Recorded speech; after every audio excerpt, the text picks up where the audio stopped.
प्रयागराज उच्च न्यायालय में आज सुबह 9:30 बजे मुख्य न्यायाधीश के कमरे में बाकायदा वादी और प्रतिवादी पक्ष से जुड़े सब लोग इकट्ठे हुए और उसके बाद चर्चा शुरू हुई।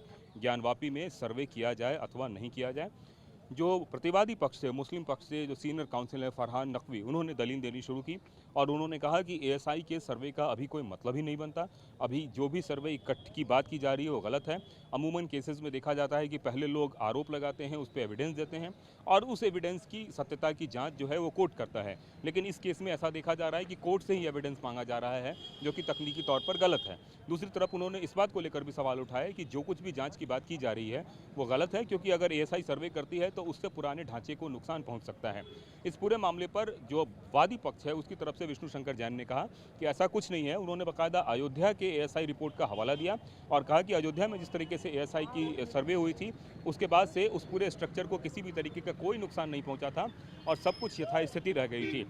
इसी बीच मुख्य न्यायाधीश ने यह कहा कि क्या इस पूरे मामले में आपने एएसआई को कोई पार्टी बनाया है, और उसके बाद फिर एएसआई के अधिकारी को बाकायदा बुलाया गया। बनारस से एएसआई के अधिकारी अचानक से इलाहाबाद पहुंचते हैं और उसके बाद एएसआई के अधिकारी एक एफिडेविट देते हैं। सबसे पहले एएसआई के अधिकारी से तमाम तरह के सवाल किए जाते हैं कि किस तरह की तकनीक का इस्तेमाल करेंगे, क्या उसमें कहीं कोई दिक्कत तो नहीं होगी, किस तरह से स्ट्रक्चर को कोई परेशानी तो नहीं होगी। मुख्य न्यायाधीश के इन सवालों पर एएसआई के अधिकारी ने यहाँ तक कहा अपने काउंसिल के माध्यम से कि हम जिस तरीके की तकनीक का प्रयोग कर रहे हैं उस तकनीक के माध्यम से ज़मीन के नीचे 10 मीटर अंदर तक हम पता कर सकते हैं कि क्या स्थिति है।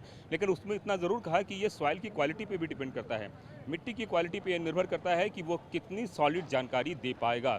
पहली बात। दूसरी बात, उन्होंने यहाँ तक कहा कि हम किसी भी तरीके के स्ट्रक्चर को नुकसान नहीं पहुँचा रहे हैं। इस बात को लेकर उन्होंने एक लिखित एफिडेविट दिया।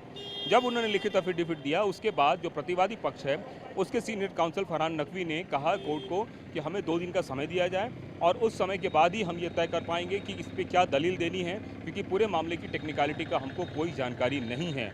उनका साफ कहना था कि एएसआई ने जो कुछ भी एफिडेविट में दिया है उसको पढ़ने की ज़रूरत है और उसको पढ़ने के बाद ही हम किसी भी तरीके की अपनी बात रख सकते हैं।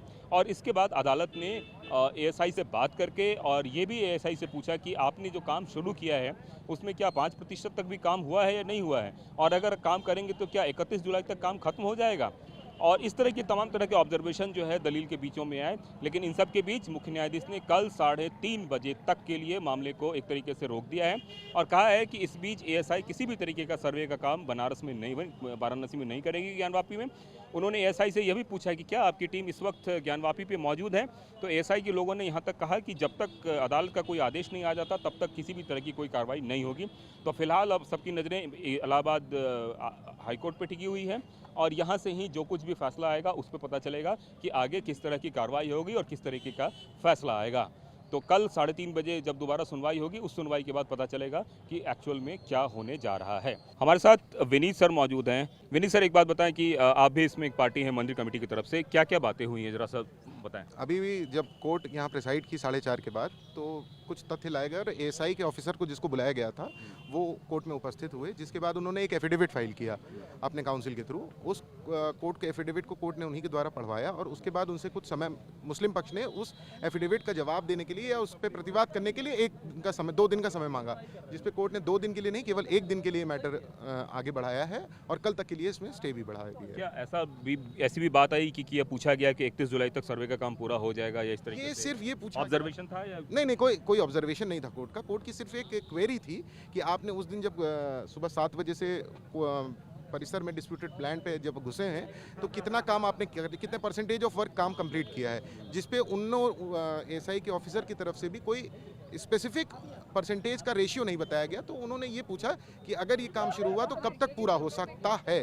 तो ये कोर्ट ने सिर्फ एक क्वेरी की थी तो उन्होंने संभावना जताई थी कि अगर शुरू होता है तो ये इस समय तक पूरा हो सकता था। कोई तय समय सीमा या कोई एक पर्टिकुलर डेट का कोई उल्लेख नहीं किया गया है। आपको लगता है कि कल जो पूरे मामले की टेक्निकलिटी है उस पर अगर प्रतिवादी पक्ष जवाब दे देता है तो संभव है कि कल ही ऑर्डर आ जाए? कुछ बिल्कुल समझा जा सकता है, बट ये माननीय उच्च न्यायालय को तय करना है कि ये इसका फैसला कब आएगा।